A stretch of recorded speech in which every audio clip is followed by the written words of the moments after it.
Yeah. Well, thanks for having me again. I appreciate it. Todd's one of my favorite people in the whole wide world, and I absolutely mean that because he introduced me to the baked potato in Studio City, which happens to be one of the used to be, and I hope once again becomes open. But it's one of the best places to see live music. You see absolute legends in the size of a bedroom. So that's LA pretty does have intimate. those really cool, super small venues that are, that are good for 50 people or something, and they've got a ton of those places. Well, what's cool about the baked potato is there's two shows set, and that's 9:30 and 11:30.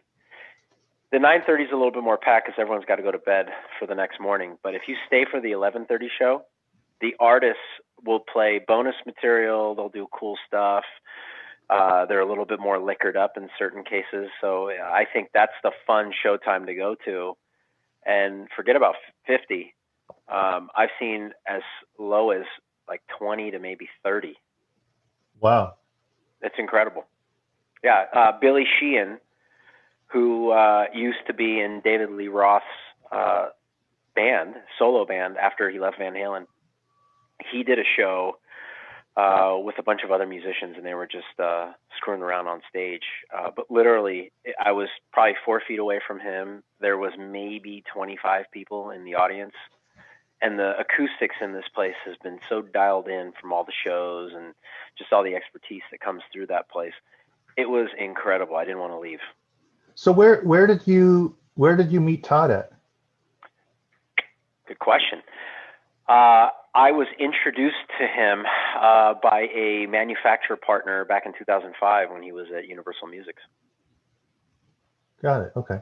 Yeah, and we just stayed in touch. I mean, the first meeting we had was similar to some of my favorite meetings that I have with other customers that are musicians, in that we sat there. There's probably 4 other people in the room. A guy that worked for him, the manufacturer partner, me, and maybe 2 other folks, including Todd. And we just sat and chatted about music the whole time. And when I walked out, the manufacturer partner goes, well, I don't know if I'm going to invite you to another meeting because you guys didn't get anything done. But Todd is a monster musician. He was in a Dream Theater cover band. And if Oh, I know Dream. I love Dream music, Theater. I just saw there Dream you Theater go. recently. All right. Hey, Todd, how are you doing? Real good. How are you doing? Great. Oh, look at that guitar. He definitely cleaned up the back, didn't he? Yes, he did. And before you jumped on, Paul and I were talking about just you in general and everything that you've done. And if I remember correctly, you played in a Dream Theater cover band for a little bit? NBC, they had this corporate battle of the bands. And NBC was one of the companies that had participated in it, and their guitar player left, and so they needed a new guitar player, and so they gave me a tape, and it was a Dream Theater medley of Journey, Dixie Dregs, Pink Floyd, and some other stuff. And they said, if you can learn this by Tuesday, then you're in. And so I was able to do it, and so it was pretty great experience. And we actually went to the Rock and Roll Hall of Fame and got to play on the stage. I remember that. It was so much fun. And then Mattel, when I worked at Mattel, they had a company band. Toys. And I remember that. And we did the same thing. And this is pretty sad. They had the regional competition, and we won on a Sunday at the Whiskey. And I turned in notice Monday, so I didn't get to go. So it was a really big disappointment. Well, Paul, I mean, you've heard Dream Theater and everything that Todd mentioned. To go for a few days and learn all that stuff and show up and perform and to win something, he's clearly a very good guitar player. Yeah. And that goes back to my opening. Todd was supposed to be a professional musician. And somehow he ended up being an executive at some very big companies, most recently now, ResMed. But when he and I met, it was at Universal Music, who, by the way, is in the news today. I don't know if you guys read the news about Mr. Bob Dylan cashing out in a big-time way. So your alma mater is keeping music alive and well. We'll see what comes out of that publishing and licensing situation. But that's where Todd and I met at Universal Music, and I was telling a little bit of the story to Paul. There was a few other folks in the room, but I think we sat there and chatted about music the whole time. So that's been the common denominator between Todd and I's relationship, and we met back in 2005. And every conversation I've had with him, I've enjoyed. Todd's been responsible for introducing me to one of my favorite live music venues, the Baked Potato in Studio City. I really, really miss that spot. So thank you for everything you've done for me when I arrived in LA, and I'm still doing a lot of the same things. Obviously listening to new music and continuing to play the guitar, but that's been the foundation of our friendship and our bond. And I'm excited to have him on the podcast because there's a lot of parallels with being a musician and being an executive in technology. And I wanted to get your perspective on what some of those common denominators are, because it's cool. And I generally like to interact with folks that are not just single-threaded and have interests outside of just work, because I think it makes you work better when you have other interests. So having said that, we met at Universal Music. Obviously, that was a pretty cool place to work at that time because music was still happening in a different way than it is today, and you were in the hot seat. So how did you go from being a musician to all of a sudden when you and I met? Yeah. So, and when you and I met, it was amazing. We were instant friends, and it's so wonderful. I know, tell us, Paul. It's so wonderful when that happens. And you know, music is a great common denominator between people. And how many people do you know that love music that aren't just cool people and a pleasure to talk with? And so I'm really glad that we've always had this friendship. And Paul, you're a music fan, and I feel like we're fast friends as well. So I appreciate getting the opportunity to talk to you guys. But you know, from the time I was 10 years old, when I first picked up a guitar, I just loved it. And it was just such a natural thing for me. And it's what I did every single day, you know, that 10,000 hours, Malcolm Gladwell's 10,000 hours. I did my 10,000 hours before I was 18. And I always had a guitar every day, hours a day. It's interesting, though, because when you think about, you know, playing at that professional level, that 10,000 hour level, it is really lonely. I mean, it's a lot of discipline. It's not fun and girls and drugs and all that. I mean, certainly not all the time. It's a lot of practice to get to that point where you do get to enjoy the spoils of your efforts. But you know, I always loved playing. And my stepdad was really strict. I wanted to go to GIT and just be a musician. He said, no, you have to go to a real college and have a backup plan. Like, you can study music, but you need to have a backup plan. And so I did. I came down to San Diego and went to San Diego State initially, and was a music major. And it was an amazing experience. I got to play in so many different settings. You know, playing in the big band, in the jazz band. That's awesome. Super challenging. You know, just reading, and you know, it's intense, and it's a whole other level of discipline. And then at the same time, I was playing in a heavy metal band, and you know, a ska band. So every day was different. Just tons of ambiguity, which I love. But it was just so tough to make any money. And so I started taking on these jobs, right, to pay my rent and pay my tuition. But buy new strings.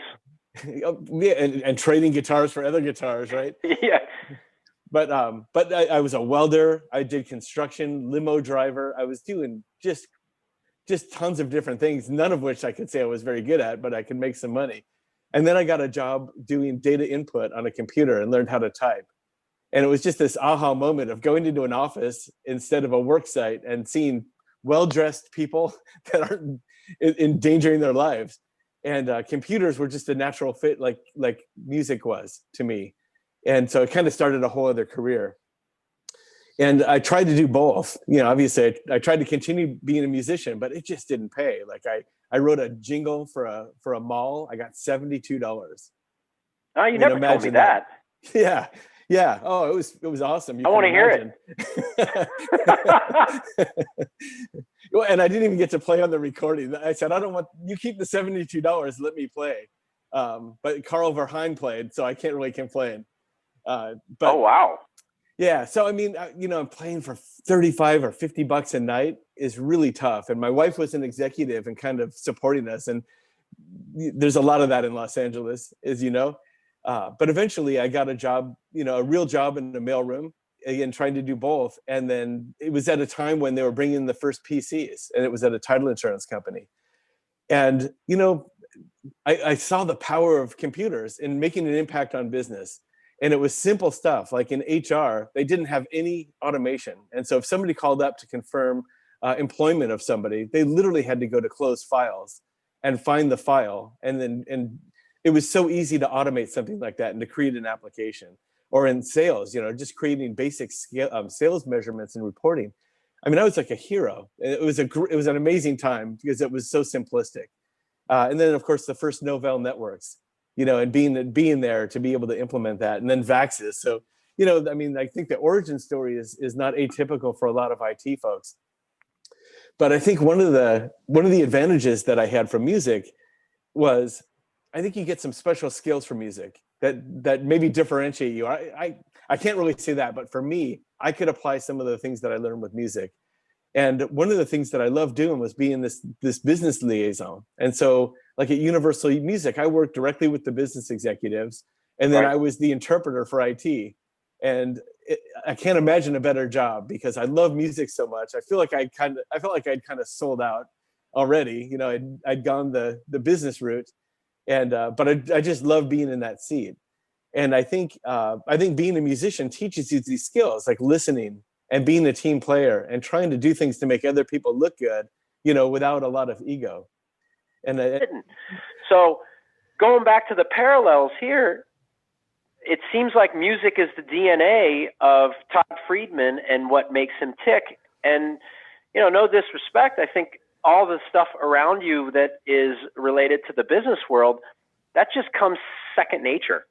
Whereas the musicality and what you the foundations were built on is really, pounding the pavement, working hard, trying to make a living at really the thing that you really love, but then you found something else that you're passionate about and that you're good at. And you've been able to keep evolving. I mean, being the chief information security officer of a major corporation, that doesn't happen overnight. But for me, having a sense of purpose is the most important thing. And so being a musician, I had a huge sense of purpose. I mean, it's all I did. It's all I cared about. You can ask my family and friends.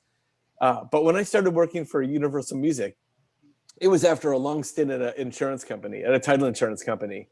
And as part of that, I became a program manager. I did, went from the mailroom to being in charge of everything with a keyboard for the Western United States. And it took a long time. And that is another, one of those 10,000 hour things.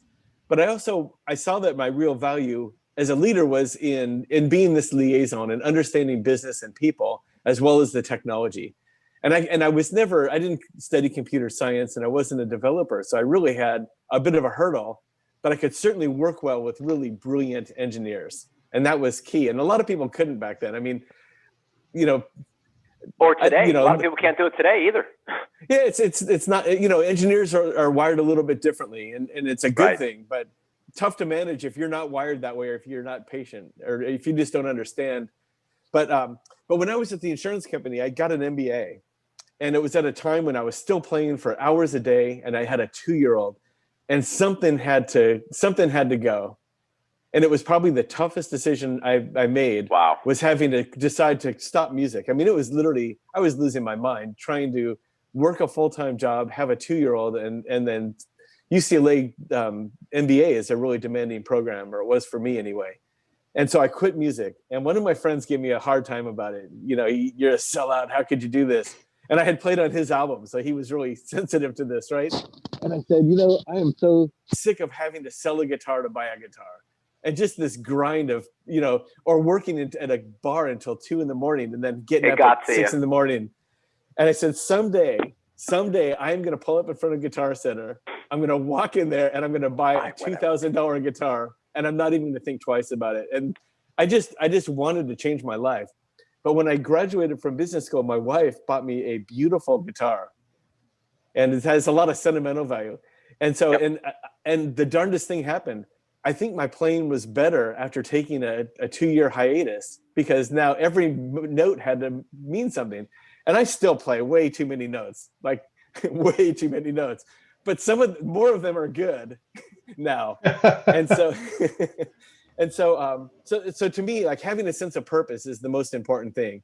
And when I went to work for Universal Music Group as a musician and loving music, I mean, I felt like I was part of the machine that could help spread new music to more people all the time and to help artists. And I just had this sense of purpose every day. And my team that I built, everybody had that same passion, and they were there for a reason. And there's so much to be said for that. When I left Universal, I went to a toy company, and I just didn't have passion around toys. My son was, I remember that. Grown, and so I was there for a few years. And then when I went to work for a healthcare company, ResMed started 30 years ago treating sleep apnea, and we were the first company to do so. And we make CPAP devices. Mm-hmm. But like maybe 8 years ago now, we became a healthcare informatics. We invested more heavily in healthcare informatics and saw how data could change what we do and how we impact lives. And so I suffer from sleep apnea, and I have for a long time. And so ResMed changed my life years ago, like before I ever thought about being in healthcare. I was very happy, but I got this CPAP machine, and it's amazing what a difference it made. I didn't even know I had a problem. And then I remember you said that, yeah. Yeah, but one night my wife said I just stopped breathing for like a minute, and she thought I was dead. And so anyway, it saved my life in a way, and it certainly improved my life. But going to work for a company like that and having that sense of purpose again is so critical. And everyone on my team, again, has the same sense of purpose. We affect millions of people's lives in a very positive way. And it's a great company with great leadership. And they have, the best thing for me is that they've got a lot of respect for the importance of protecting stakeholder data and systems. And I didn't have that. You can imagine trying to do security at a music company. It's a tough sell. I mean, the life cycle of an asset is very short, right? If something pops, like when Eminem became popular, everything was about Eminem, and like these. I remember. You protect assets for what, 6 weeks, 3 months before it's released on back then on CD, and then it was out. It was free. It was on Napster. Yeah. So it was very different. But I have a sense of purpose now that is probably the best sense of purpose I've ever had. So you have that passion. You had that passion at Universal. Obviously, there was another organization that you were less passionate about, and then now you're back to an organization that, to your point, changed your life, had a real impact, and then now you are now behind the driver's seat and hopefully making an impact across the community. And where I'm going with this is ResMed has transformed its business recently to adjust with what's happening with COVID-19, if I'm not mistaken. Absolutely. Well, like so many companies, most of our workforce was very suddenly remote, and that was a big change. But fortunately, everything is timing, and we had made a number of investments last year in 2019 in replacing things like more antiquated antivirus with CrowdStrike, or replacing our SIM with a new SIM that could do user behavior analysis. And it was a number of products that we bought at the same time. That was not the plan. The plan was not to overwhelm ourselves with all these projects, but yeah, with tooling, gosh, right? Isn't it funny how it ends up that way, though, where everything goes at once? And so we were very fortunate to have implemented some of these things before March. And so when it was time to go home, we had to do a lot of things about remote access and licensing and VPN and all. But we weren't losing sleep over feeling like every single home Wi-Fi was a huge threat to us. We had some good protections in place. But one of the things that I think happened to a number of companies as well is, your 5-year plan became a 1-month plan. And we were going through a digital transformation already, going through a huge cloud transformation. And we've got an amazing and visionary CTO in Bobby Ghoshal. And, he's got this great view of moving away from our legacy. Remember, we're a 30-year-old company, so there's a lot of legacy there and a lot of retooling that has to take place to make that cloud transformation. And, just working with people like him and amazing engineers we were able to jumpstart a lot of activities and really, really go for it. And people working remotely in IT is not that unheard of. I think Not at all. I feel bad for people who have never worked from home, maybe not even be that competent on technology or that confident with technology. I think that's got to be so scary when you're suddenly at home. Well, what have you noticed being able to connect with your team? How has that changed, over this past, 6 months or so? How are you, how are you seeing that happen? And is that a positive thing or? When we got the go home order, it was really surreal. And I was sitting there with a couple of friends at the office and kind of bummed, thinking, I don't know when we're going to be back together. And, this is just what we know. It's what we've done every day for years. And I thought, how am I going to work? I mean, I have such a personal style. I spend a lot of time with people. And, yeah. Am I going to lose that? Is it going to be harder to achieve our security goals? And so I got home, and then Monday, kind of fired up Zoom. And what I realized, of my team, only 2 members are in San Diego. I've got people in Germany and Atlanta and Halifax and Sydney. And, I've got a really broadly diverse team. And most of the time when we talk, we didn't use video. It was phone calls. Right. And what I realized is starting Monday, like everything was a video. And I became closer with my team. For me, maybe not for them. They might tell a totally different story. But for me, I feel closer to everybody having gone through this experience. And what I realized is I've traveled a fair amount. I mean, I was gone probably a week a month, and a lot of international travel. And, Asia trips are tough. They've got a long tail of getting back to normal. It's going to be hard to justify traveling like that. Let me throw a statement out real quick while we're on the topic of working from home. But I believe that this has made us more efficient in a lot of ways. Do you both agree? I think so. I mean, I have more time to work, and that can be a good or a bad thing. But I certainly have to think about where I spend the time, because what? It's that half-hour chunk for all the meetings that can really become a challenge. And not to mention all of the social or all the panels. There's so many opportunities now to spend time. So many different things that you can be spending time on. And you have to become a ruthless prioritizer, or else you'll find that you're doing things that aren't really adding value to your purpose. And it's easy to go down that rabbit hole and, just meetings. Like I was showing my wife my calendar for the week. And, Thursday, solid. I've got 11 hours of meetings on Thursday with 2 half-hour breaks, like one at 7:30 and one at 5:30. That's a crazy day. Wow. And all days aren't like that, but that's an example of just what can happen if you and then that's all I'm going to do that day. And in half of those meetings, I'm going to be writing down things that I need to get done. Right? It's simple things or complicated things. When do you do that if you're sitting in meetings all the time? So I think that the efficiency is driven out of time blocking everything. So with so much discipline, it kind of takes away some of the fun, to be honest. The shoulder tapping is where so much learning happens. Like when I'm working with my team, I'm watching who's coming up and asking what questions. And you really get a better feel organically of what's going on in the organization. Where's the confusion? In a way, where are the risks? Where are the concerns? And if I've done a good job of setting security as a shared responsibility, I want to hear where people are stumbling, because it helps me do it better next time, or the communication strategy. And so It's a little harder to do it. It just means more meetings, right? And more Zoom. What are you listening to right now? That's a great question. I listen to all kinds of things. As you know, I've got a pretty broad appeal. I do love jazz fusion, and the vocals can be a distraction if I'm working. And so the instrumental stuff is helpful. I love the Aristocrats.